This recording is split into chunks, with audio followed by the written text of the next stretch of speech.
Turn me up, Chris. What's up, my guy? Oh, what's up? You can put the mic like on the apron? Wherever you want. So you go pick it up with his apron over it? Oh, probably. Go ahead. I gotta cut that part out. I'm not cutting nothing out. Like raw and uncut. Raw and uncut. No That's all we got over these parts. No protection. Let me make sure my room is like straight. Oh God. This is why I don't do these things. Where you putting it? You got it? Right here. Oh, dude, I got the right cable. So yeah, about to be coming to you live. I want a south side fade. I want my area code in the front, zip code in the side, rat tail in the back, and I want a portrait. A portrait on top of my head. Got it. And finger waves. Okay. All right. Cornrows. Cornrows too. Yep. Got it. That's what's crazy. That's back in style. It is. Why is that back in style when that was the style when I was in high school in 2001? That's the history of style. It just regurgitates itself, and individuals come out as if they're trendsetters when in actuality it's already been done. The problem with that, I see a lot of men my age. I'm 38 years old with cornrows. What are you trying to say? My dad has cornrows. He shouldn't have cornrows.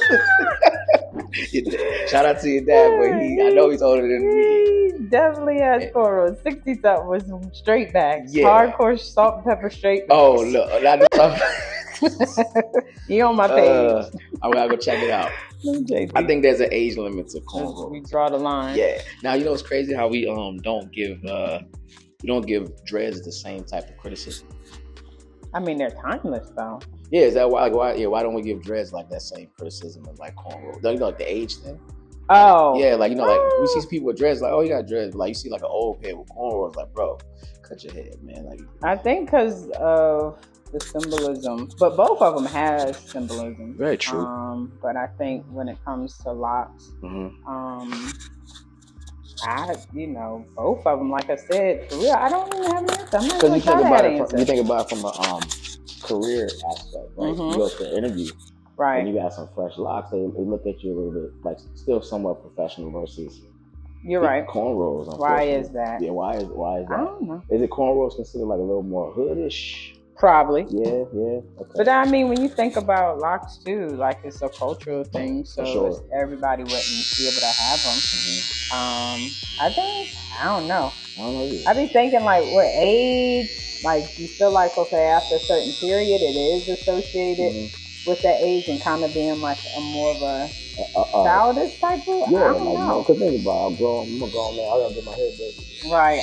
That's a good question. Yeah. It's like those double standards that we live in. Yeah, for sure. How do we live in anyway? For real. This isn't me hating on cornrows, by the way. No, we're not hating. I had them for 12 years. So and I can't get them. Yeah, my hair was really long. I cut my hair when I was like 26 long. It was hard to let it go. I was like, man, I gotta let it go because that's all I knew. That was my identity. That was my look. You know, I had to shape up with the cornrow. I was fresh. I got my hair done every week. And I was like, man, I guess I'm getting a little too old. I gotta cut it off now. But I think it got tired of taking care, like the maintenance. Right. I was like, let me get a fresh cut. Then I was like, you know what? I want to look like more clean, mature, I guess. Because I mean, some straight backs, anyone really would be deemed clean, but probably like you initially said, like more of a cultural association. Yeah. I don't know. Maybe they see that as being like quote unquote hood or more so than the lock standpoint. For sure.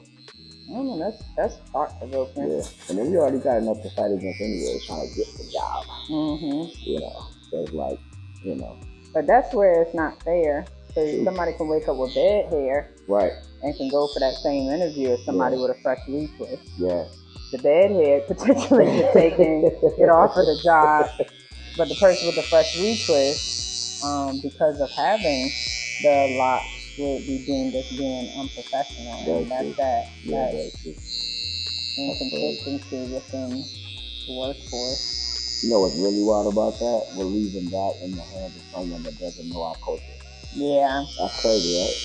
It is. Yeah. It definitely is. Being judged by someone that has no idea. Yeah. Because even in the military, like it breaks my heart. Like when you look at the regs, like when it comes to hair in the military, that's strictly against a certain group of people. Right. Because everybody hair don't grow straight up. and out. So others are able to do a quick comb over and things of that nature, whereas other people are not able to hide their hair or, you know, style it a certain way to make it look like they don't have hair.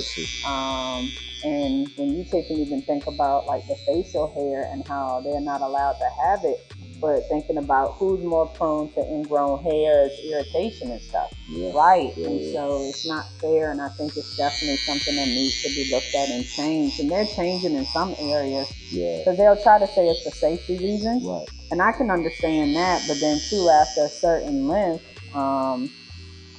it can be dangerous. But within a certain regulation, like just make it have certain stipulations on it. Don't just, you know, completely say no, especially when it doesn't fit for everybody. Very true. That's true. Some of my clients and friends I know, they get like, they said they have like a chip. I don't even know what it's called, but they get like a pass where they don't have to shave. Yeah, it's the chip. So they have to go through pain to get it. Oh, to grow it out. No, so they have to shave everything off and show how severe the irritation is to determine whether or not they can get it or not. So there's some people that come in here and face look like I don't even want to touch it. It'll have to be raw, basically. That's crazy. To prove like I have severe ingrowns. And so some have even said that they said you either have to get it lasered, which means removing that option altogether, or, you know, there are consequences for that. And I'm like, come on, like you basically have individuals' lives for the next X amount of years. Don't take you know what I'm saying? Like everything from them. Yeah.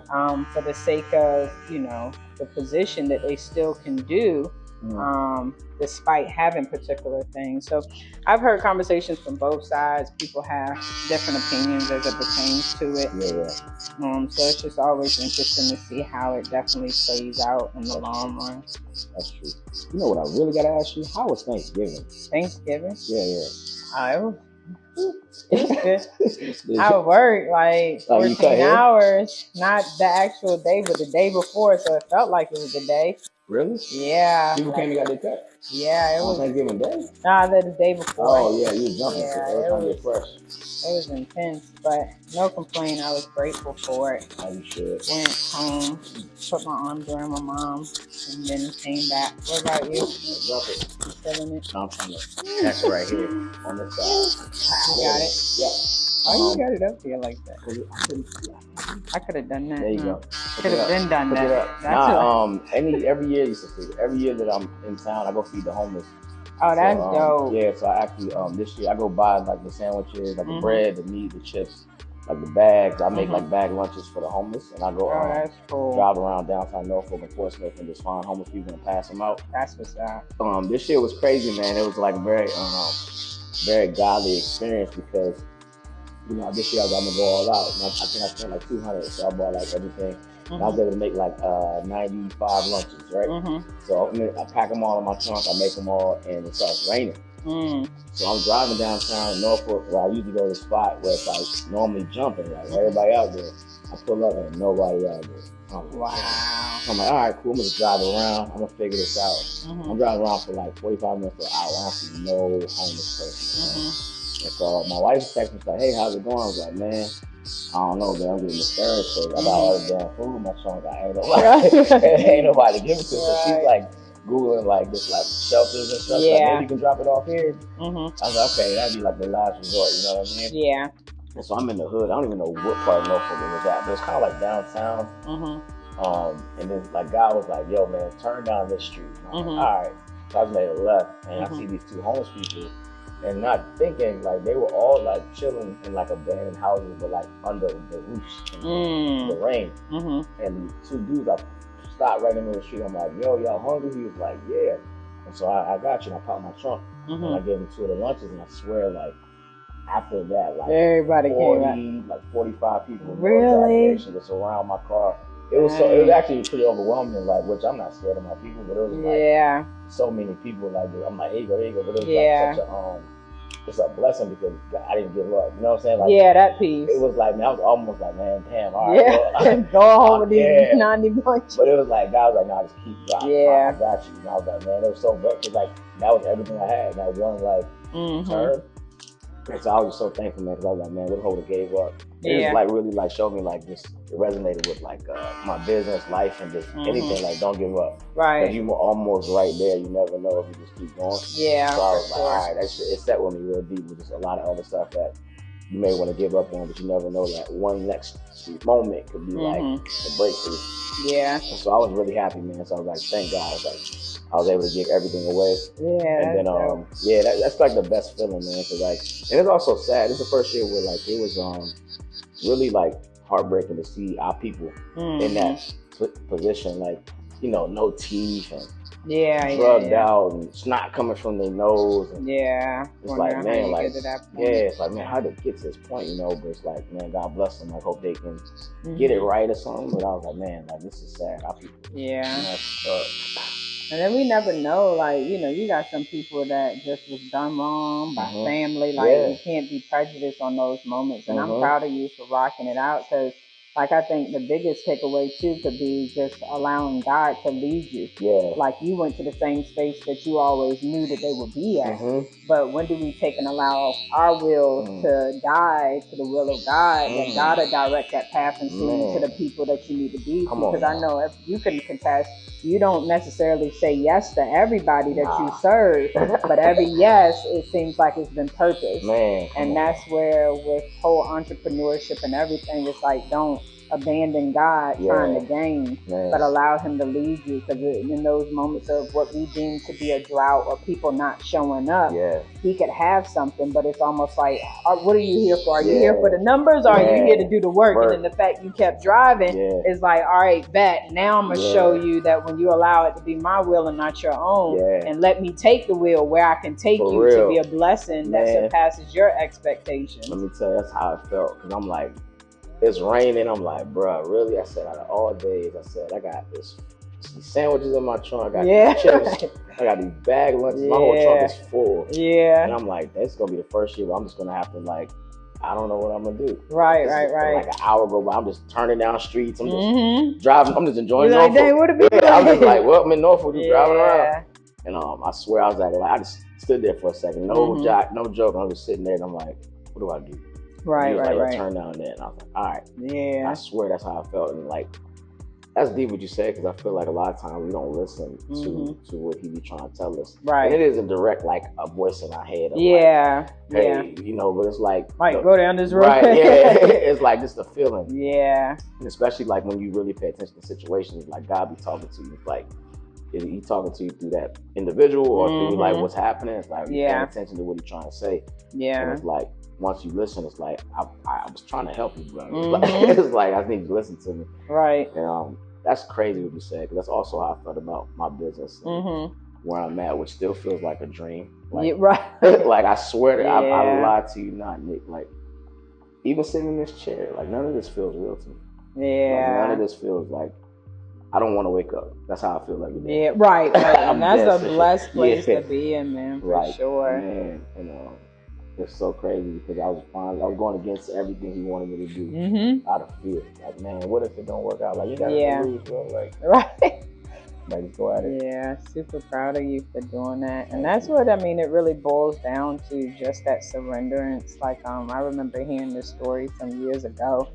And it was like this, it wasn't real, but it's like one of those life lessons or a parable. And it was like, this guy was on a roof, and it was flooding.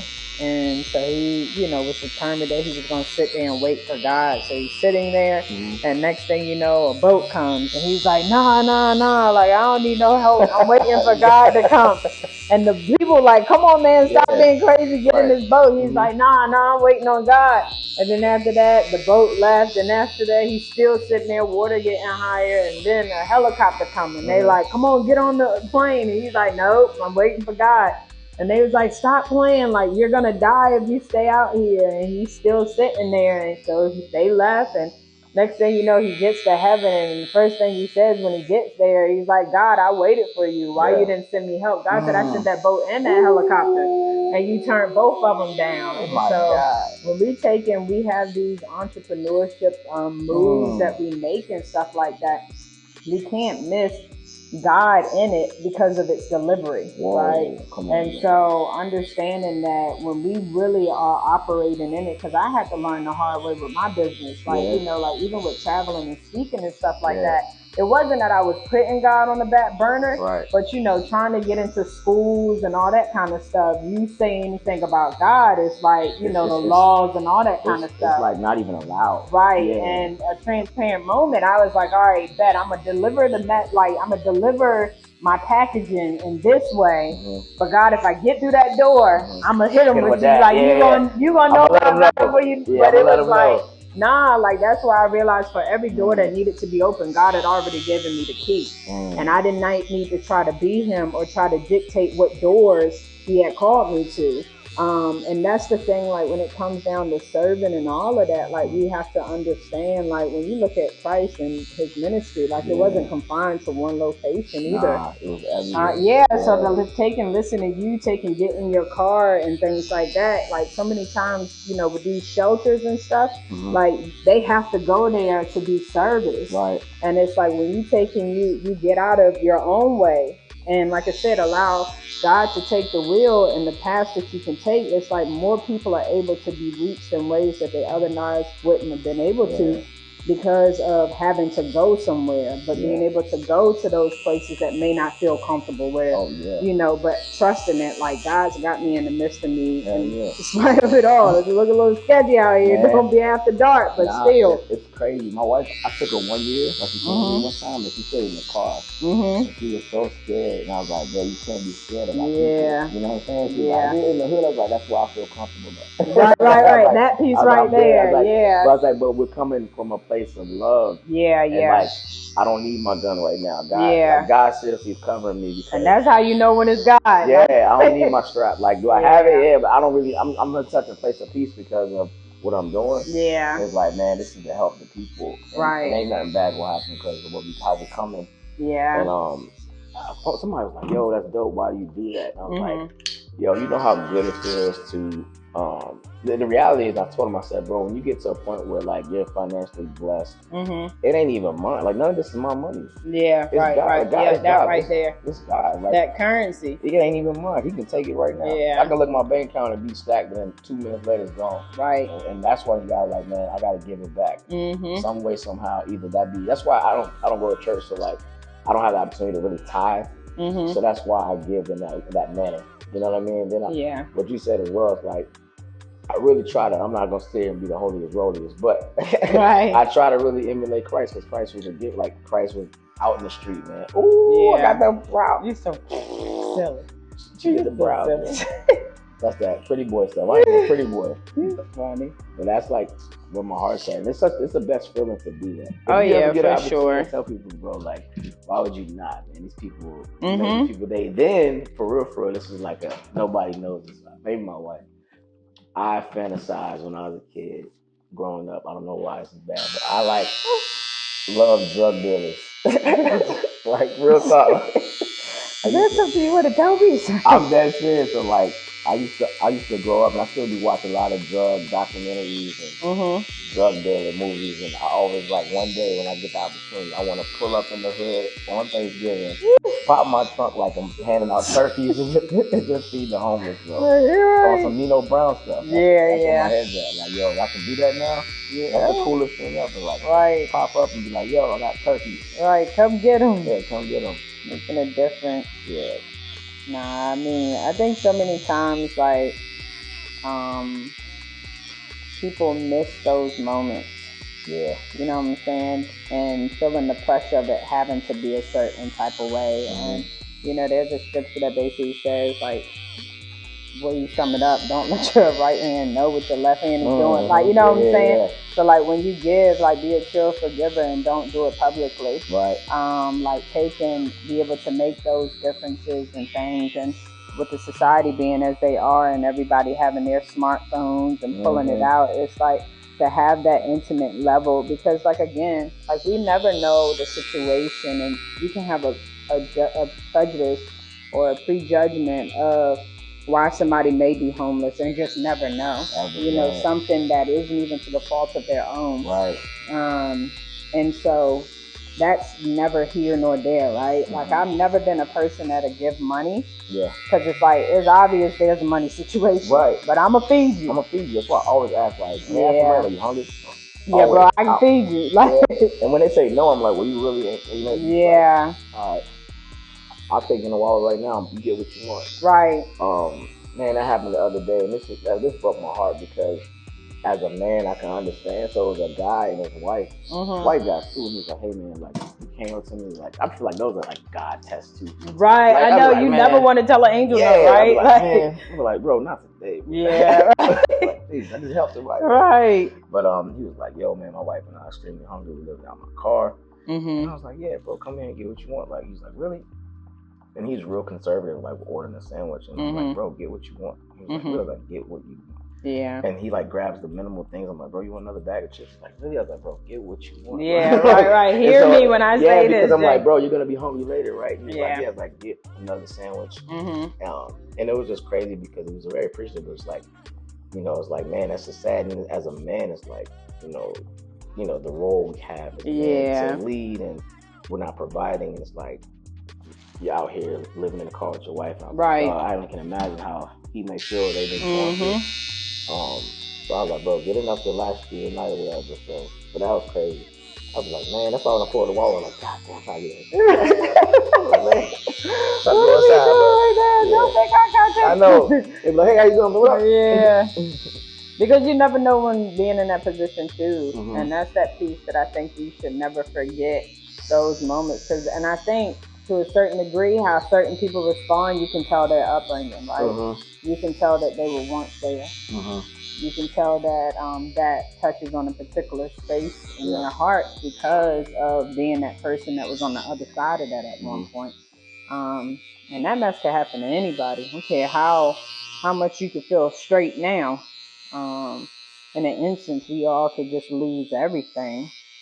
And I think that's the important piece, is making sure that you said something about like representing Christ. Like, I think at the end of the day, understanding the world is the way that it is because of misrepresentation. Ooh. And it doesn't require all this big grandiose show. But it's just being present and treating people like human beings. And, a lot of people would say, treat people the way you want to be treated. But I think that's the problem. Most people are treating people the way they treat themselves because of the lack of self-love, acceptance, and things, right? Deep, and so for me to be yucky to somebody, because I'm yucky to me every day I wake up. And so when you take and realize, like, hey, this is still a human being. This is somebody that has feelings and emotions. Mom, somebody's dad, somebody's cousin, brother. Like, that's how I was feeling when I was feeding the people. I was like, man, like, my mom, last year, she came down. Mm-hmm. So her and my nephews came down, and I did it last year. So I made my nephews come with me and my mom. Mm-hmm. So my mom was driving around with me last year. Oh, that's dope. And she's in the car just crying her eyes out. Because it's seeing it. Yeah. And I'm like, Mom, why are you crying? Right. Like, that's somebody's child. Right. I'm like, why are you crying? Right. And then she was like, this is so, like, good to see you do this. Like, I didn't know you did this. I'm like, I do this all the time. Yeah. But she's bawling her eyes out. She's like, that's somebody's kid. Yeah. So I was like, and that's how I felt. So I saw the older young lady, and I'm like, man, that's my mama, bro. Mm-hmm. Like, that's sad, man. Yeah. They limping. It's drug infested too. So it's like, man, our people, man. Yeah. I remember when I first moved back here and seeing people lean for the first time. Ooh, that gangster lean, huh? Man, I'm in the car emotional, like, man, how do you get to this point for real? Man, don't go to Philly. All right, they loaded. Extra saucy. Oh, yeah, that's right.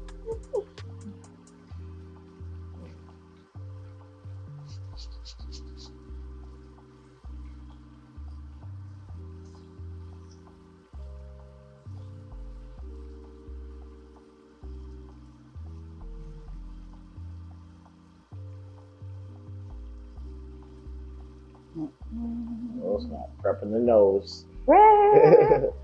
For the squeakies. Oh, God.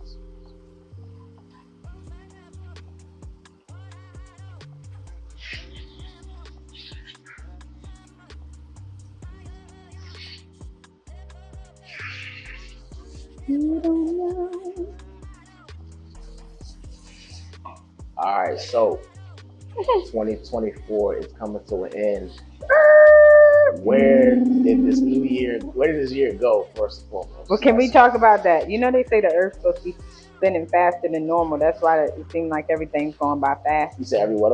They said that the Earth is supposed to be spinning faster than normal, so really? That's why everything seems to be going fast. I don't know how true that jink is. I don't know. I mean, if it is, I don't feel it. Right.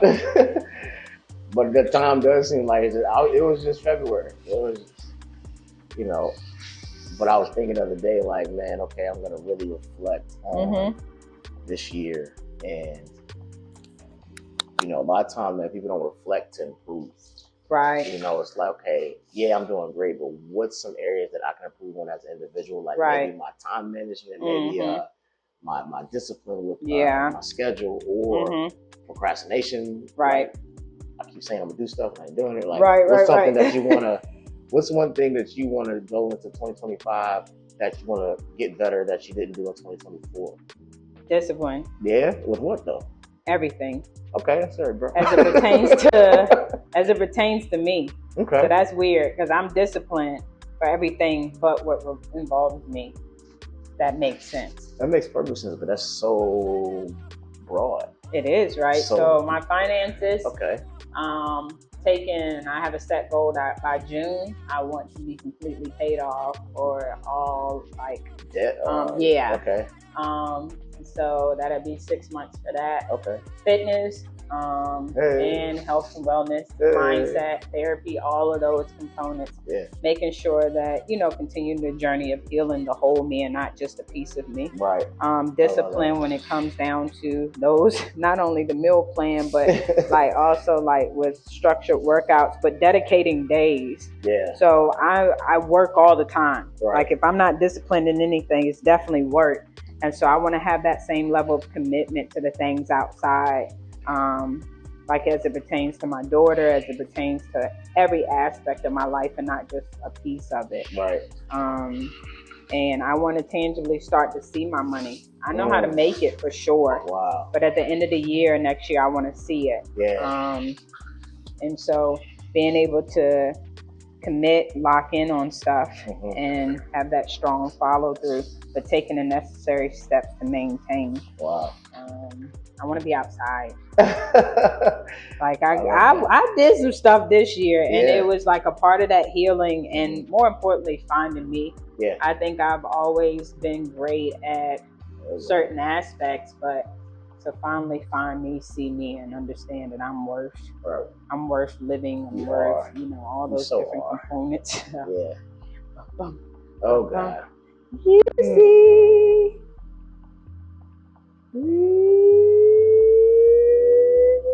Now I'm gonna have to get another angle so that I can have it in the forefront. Be able to show. Oh yeah, that's a good one. You're right. It was a lot in there.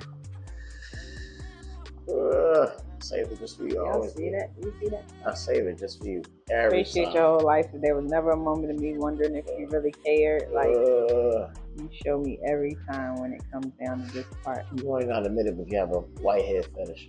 No, I just want you all to be free. I'm willing to sacrifice all of this. She gets a kick out of squeezing her nose and white hairs. Not really. She might not admit it, but if nothing came out, she'd be disappointed. Just the surface and the whole person, not just the haircut. We get it all. Your wife would thank me later. She's sick of looking at it. Unless she like to do it, then that's a problem. I can't mess with some of them because my wife gonna get it. Oh yeah, she got it. As long as somebody getting it, I don't even care. As long as somebody out in these streets popping these jinks. Jesus getting it done. They just keep coming. Man, what was the last time you extracted your nose? Oof, Jesus. This is probably the worst part of this shit. Oh, God. Whew. Right, light skin back. I know I'm light skinned now, boy. They lucky I'm married. And you so silly. Oh, Jesus. You survived. Thank you, God. You look like Rudolph right now. I bet I do. Rudolph the red-nosed red nose and everything.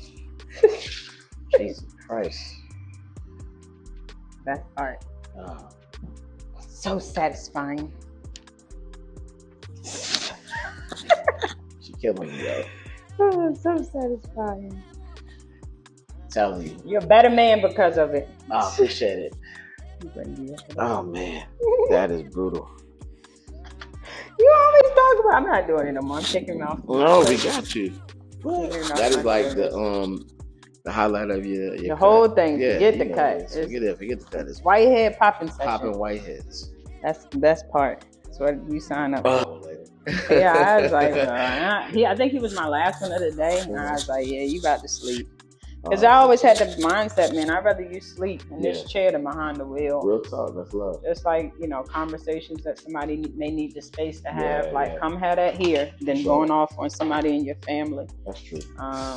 So I don't like the term when people be like, yeah, my barber stylist is my therapist. No, we not. Yeah, I remember you talking about yeah, but in that same, still providing people with that safe space and just directing them to the spaces where they need to go to be properly helped. Yeah. It's just such it's a very intimate experience. Which changes the narrative because it makes you feel comfortable. Because it's funny, I saw I was asking my wife, you should come to your hair salon. She said, I don't want to sit in that shower. I said, it's not a shower. I said, it's not like back in the day. It's really like one-on-one. You and your barber. It's very dope. Especially in the era of the barbershop. You know what I'm saying? It's like loud on a Saturday. You're there from 8 till 2 o'clock. Right, yeah. You thought you had an appointment, but you're like, I got 2 more. You like, yeah. What happened? Yeah, I used to hate that as a kid. I've been here for 5 hours. Think about how much time in your life you lost from sitting. Oh man, that's crazy. Isn't that crazy? Yeah. If you could go back in time and calculate all those hours of sitting, how many years have you knocked off from sitting and being idle? That could be a huge difference to some time that you get on the back end. Very true. It's probably at least maybe a year plus. Yeah. Probably more than that. You probably got some years from just sitting, and that was the one thing I wanted to make sure that getting away from that space. Just because of when do y'all get time where it forces y'all to get somewhere and sit down? Yeah. And most people be like, yeah, it don't take that long for no haircut, for no X, Y, and Z. And it's like, if you want just a haircut, go to somebody else. There's a barbershop on every corner. Yeah. But I wanted to create, I know it sounds cliche, but the experience that goes beyond just how you feel. I wanted to be intentional to touch all senses when people came in here. Man, that's deep, because it's not just the cut. It's it's the cut, it's the conversation, it's the feeling, it's the comfort. I come here, I feel comfort. I feel warm. That means a lot. I'm just serious. It's I enjoy coming to the haircut. Not because I'm about to get fly, but hey, I'm going to not only leave here looking good, but I'm going to come here to get good conversation, get good energy, right? And it's I feel safe here. Oh, wow. It's dope. It's all right, cool. That means a whole lot for sure. I mean, but that's like I said, growing up, and this is where I would think every barber would want to emulate. You know what I mean? That shop approach is so it should be still for younger people. We're doing now for a more mature audience. I need punctuality. Yeah. Right, because I got a life, I got a schedule, but I got to see. So us not being on time is not even a thing. I've left some barbers because they were nice too, but they just were never on time. Yeah. And I'm like, dog, my time. That's the one thing you don't get to get back. That jank always ticking. Especially I'm older now. I was like, bro, bro. You said 4 and you said 5 o'clock. I'm like, all right, bro. And this is a recurring issue every time. Yeah, for sure. Right. And that's why I try to be intentional with communication, because I had to put a disclaimer as much as I want to start on time, I'm still human. For sure. But then it's that give back. Some stylists and barbers won't agree, but how is it that barbers and stuff can have late fees but not be held to a standard? We can have an excuse as to why we're late, but not give nobody the same grace that we expect to have.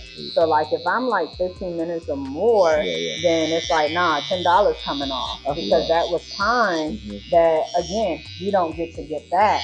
But also know, whoever made me late, you getting taxed for that jank, because at the end of the day, I'm here. And I think that's the biggest downside is when me as a business owner gets questioned or my professionalism gets questioned for something outside of my control. Yeah. It's like, nah, I've been here, but that person that was stuck in traffic, they wind up taking and cause, but you can't make excuses in business. Right?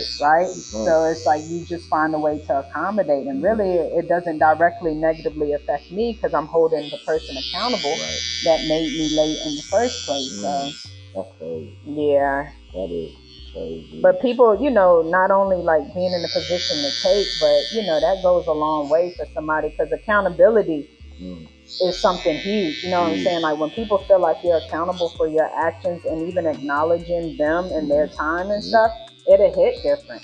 Yep. But I mean, had that same type of time too, that when you get that charge of that late fee, don't be taking to have no tootie either, because it's like you want that 10 off, but you don't want to be the reason who pays that 10. So, I realize with business, I'm to the point now, nothing's free. Nothing. Because at the end of the day, people forget free. That's true. They don't forget, certain things, but they forget free real quick. And so when you don't have a paper trail, and this is something that I want to be disciplined to do next year for my business, it don't hurt to give, birthday cuts, any of that. Right. But always give an invoice of an in-kind donation.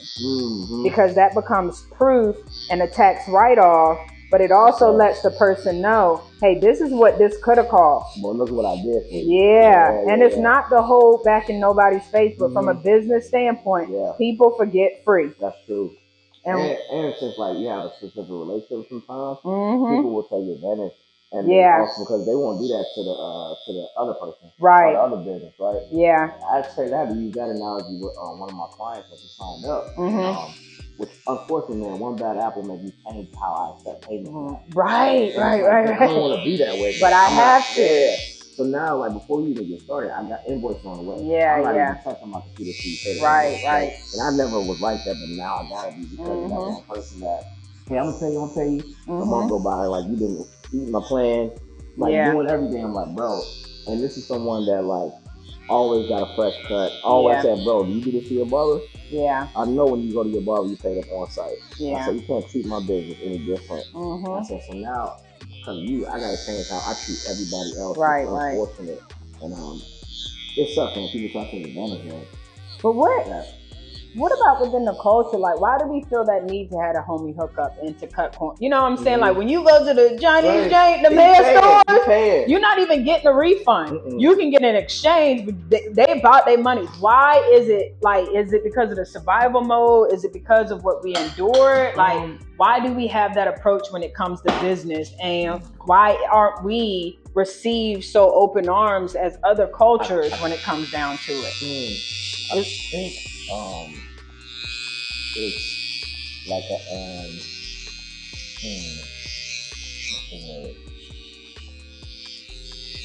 I don't want to mess my business. Right.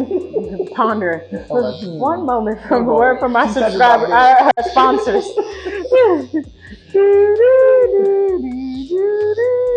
You touching the face, you got to shut right.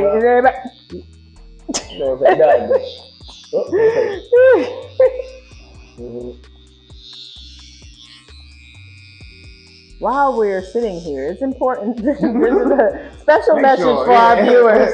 That the muscles in the face matter. When you move certain stuff, and while it may not seem like you're engaged in a conversation, when you take and move like your eyebrow or anything, I think a lot of times barbers have been blamed for pushback. Now, there's some that have done them, but keeping in mind, like, the face works together all the way across the board. So if you are engaging in conversation and different things, you essentially are running the risk of moving your face in a way that it does not need to be moved during a time it doesn't need to be moved. So it's like, I was like, how many people really realize that? And I'm going to challenge myself to make a video of just showing, all right, when you move your eyes, look at what part of the face move. When you move your nose, what part? When you move your mouth, what parts of the faces are now being engaged as well, that can mess up the results of a hair cut.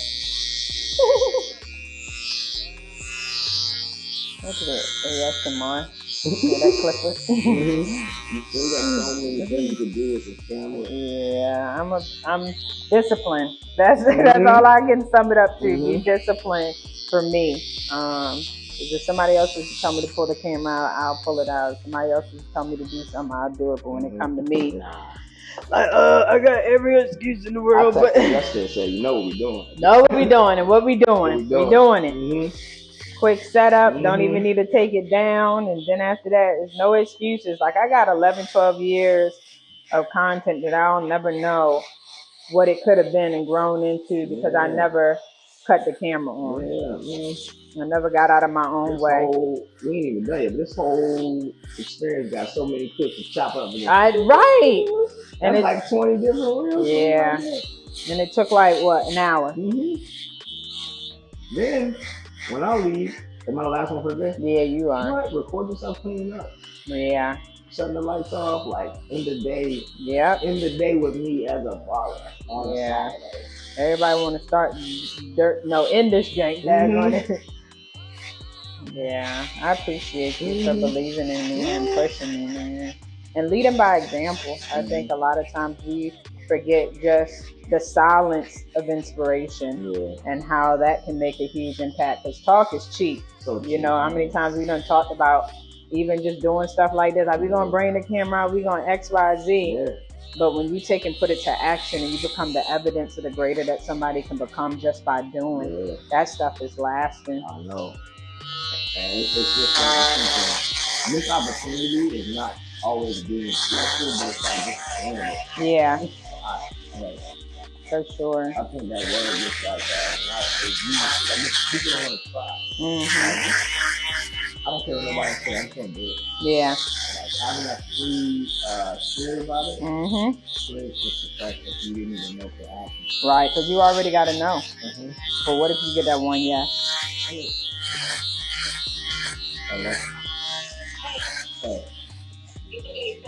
Yeah. What's up? About what, baby? You're breaking up every time you ask a question. Okay?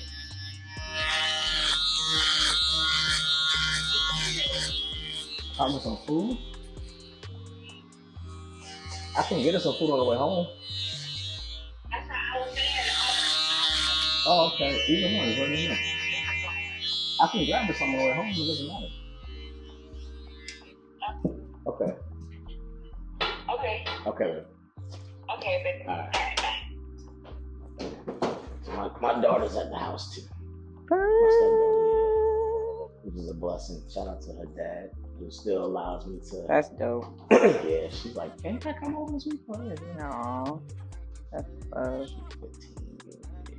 Dang, time, man. God bless that girl, heart, man. She out. That poor girl lost her mama, man. So yeah, she's doing a good job of managing. At least she is. Yeah. Village. Yeah. Well, girl, you are streets gonna act. Can you hear something?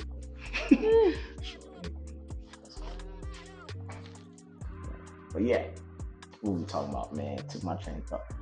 Trying, like, just try, man. That's the mode for 2025. Like, think about all the things that you said you were gonna do and didn't do. Like, and I love what you said about all of your areas of opportunity, because I'm thinking about mine. And what we have to do is not only just know it, but we gotta write it down. Yeah, make that vision plain. If we just keep it in our mind, it's gonna be the same results are gonna happen this year, next year. Because it's been in our mind this whole time. Yeah, we ain't execute on it. You know what I'm saying? Yeah. So like, stop saying it. Stop saying it. I don't want to hear nobody talk 2025. Just do it. Nike's slogan is right. real. Then don't nobody know. Now you can have accountability partners to hold you to it. When people don't know what it is that you're working towards, then you don't have that pressure of failure, right? Yeah.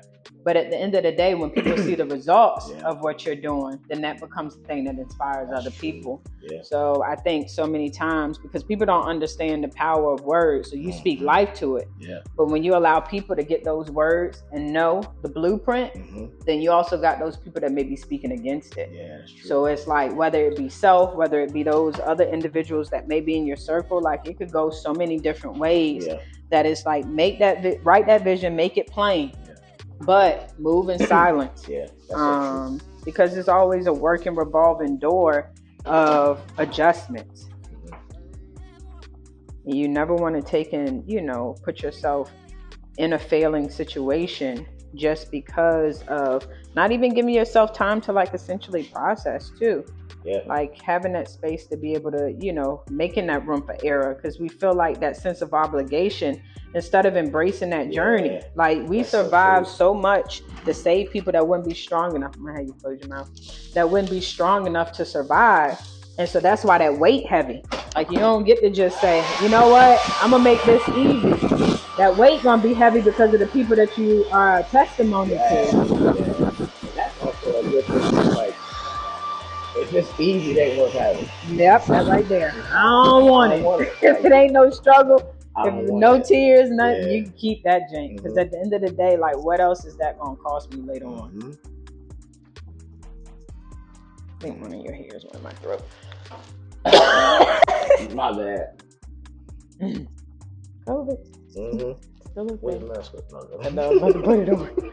I haven't felt it. Never be without a mask on. Oh no, I'm outside. She's like, so outside. Sheesh. My face be like, wait a minute.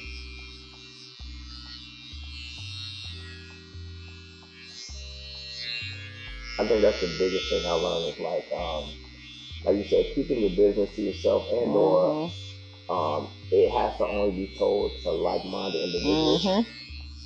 Also individuals that truly believe in what you're doing. Yeah, that piece right there. And also that's chasing something themselves, because they have to be a give motivation to each other.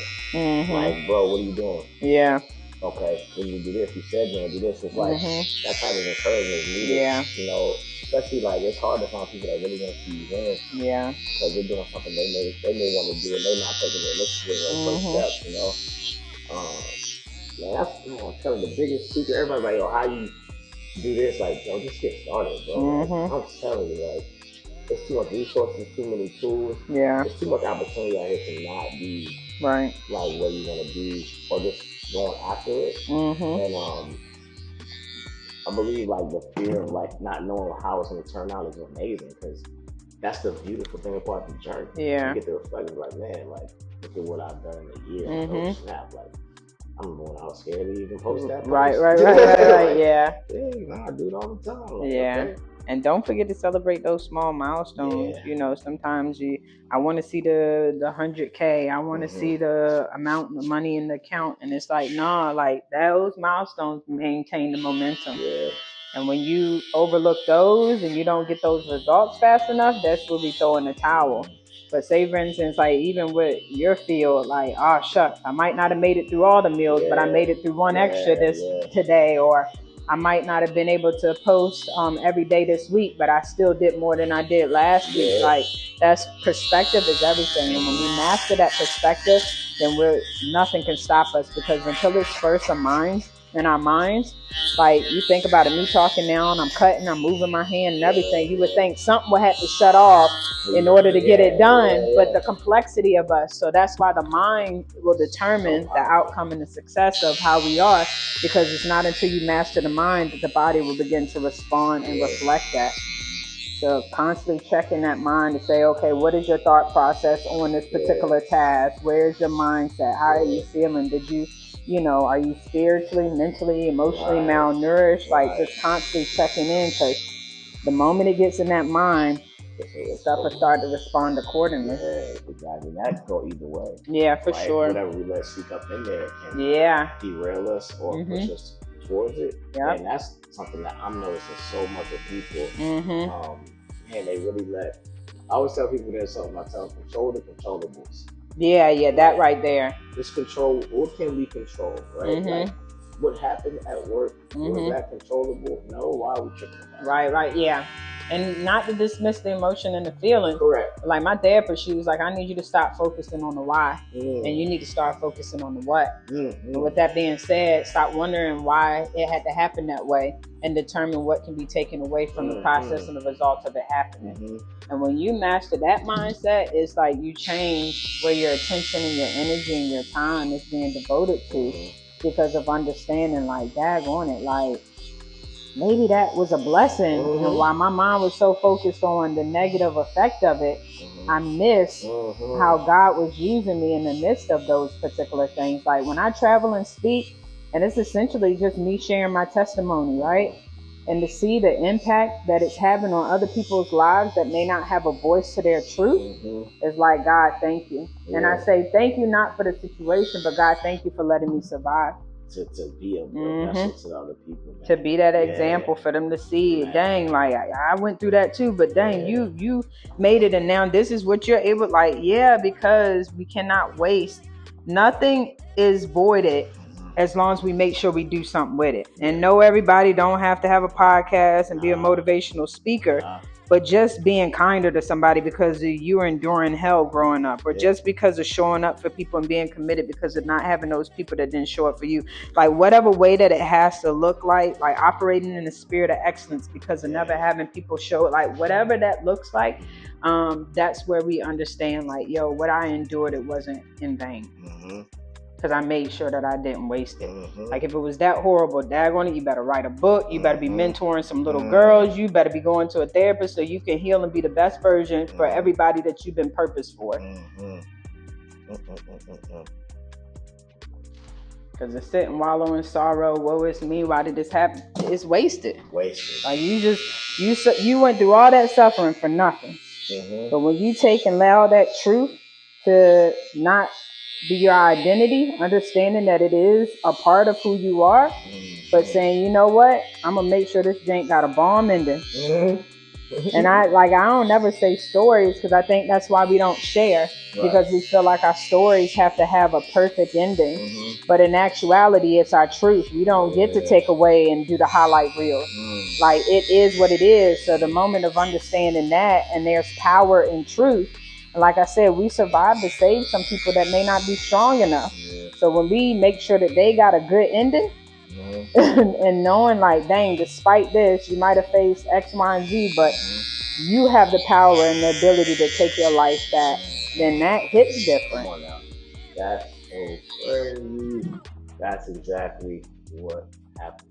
Really? Yeah. Like one time, man, I'm telling you, when my wife passed, like that situation, and my son, when they passed in the car to me, like people always like, well, how are you able to transition and like just be okay from a traumatic experience like that?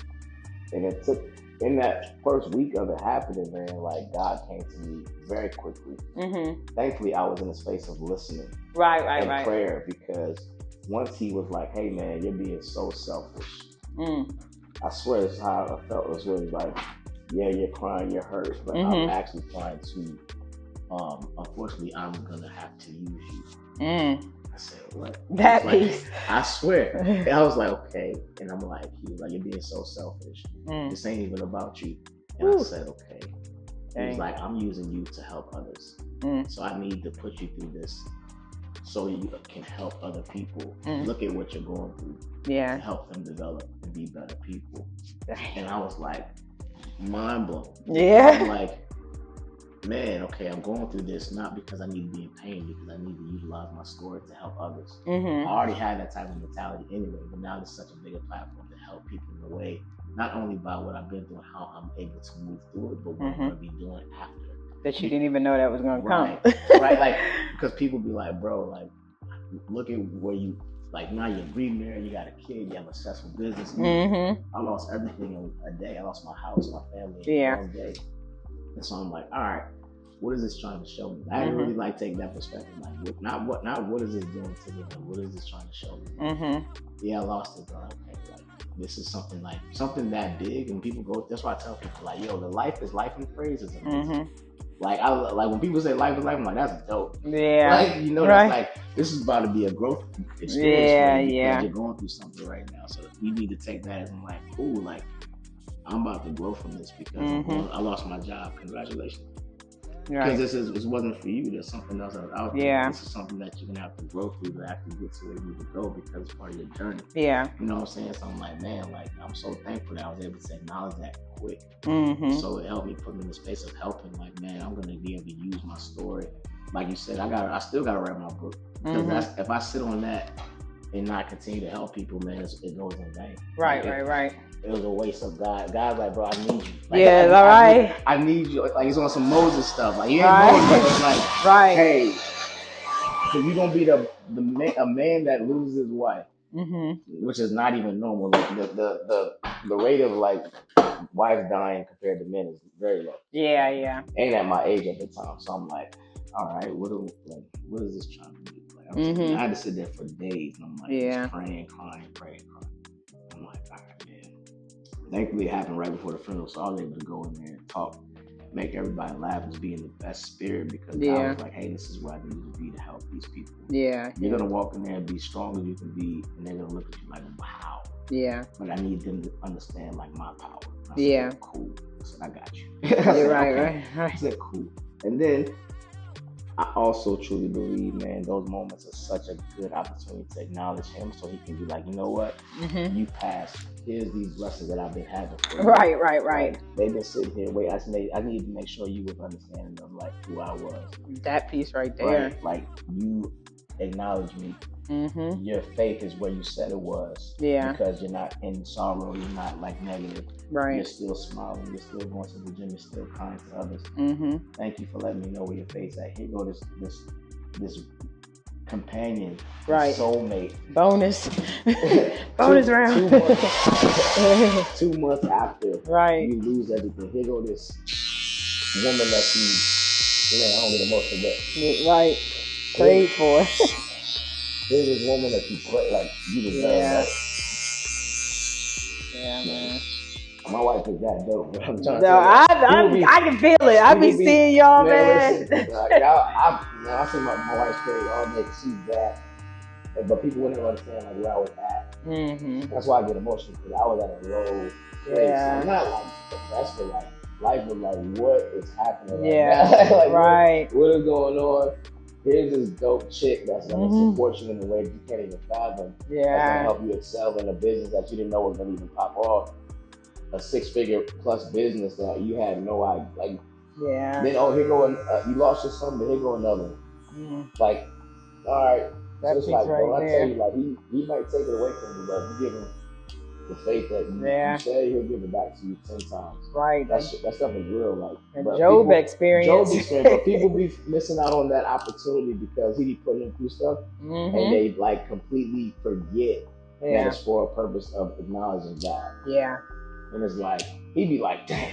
Right. I was about to hook you up. I got you. I was about to hook you down. Yeah. And you just missed, you dropped the ball. But you still depressed, you still sad. No. I need you to be in faith. Yeah, that piece. Everybody want to be the example of the miracle, right? Yeah. But don't nobody want to carry that weight, that cross. Sure. Yeah. And so, people gotta die in order to find cures. People gotta be incarcerated in order for laws to change. Yeah. People have to take and go through so much in order for the evidence of who God is to be seen. Yeah, for sure. And that's like what we're here for. It's not for the fame, it's not for the success, it's not for our personal gain. But when we give our life to Christ, it's like surrendering that to be used by him and not for us to use him. Yeah. And so to take and see that, like, I get chills every time I hear about it, because it's just like, like what you thought you lost, like God has been able to, why it cannot replace, he still has his grace and mercy and his hand on your life, that because of the steward of that assignment, that season where most people would have thrown in the towel and quit, it's like you taking and showing, like, nah, like you said, like, God, I'm unwavering, I'm unshaken, like this. Okay, I'm like, and now, like, it put me in a position now, and this isn't like asking for a hard time. But I'm like, bro, what else you got? Like, like don't nobody want, but God, we riding, we locked in, type of thing. I'm that we rocking, and then because he still be showing off. Like, bro, he be showing off all the time. I'm like, bro, he still be showing. I'm going to Dallas next week, but I'm not telling you, I'm in Nicky's chair. But like, bro, he be showing off, like, because listen, real talk. There was a point in time where, like, we even fathoming coming to a barber with this type of status was not even an opportunity. Oh, man. This is where my finances were. You know, I'm not saying she's expensive.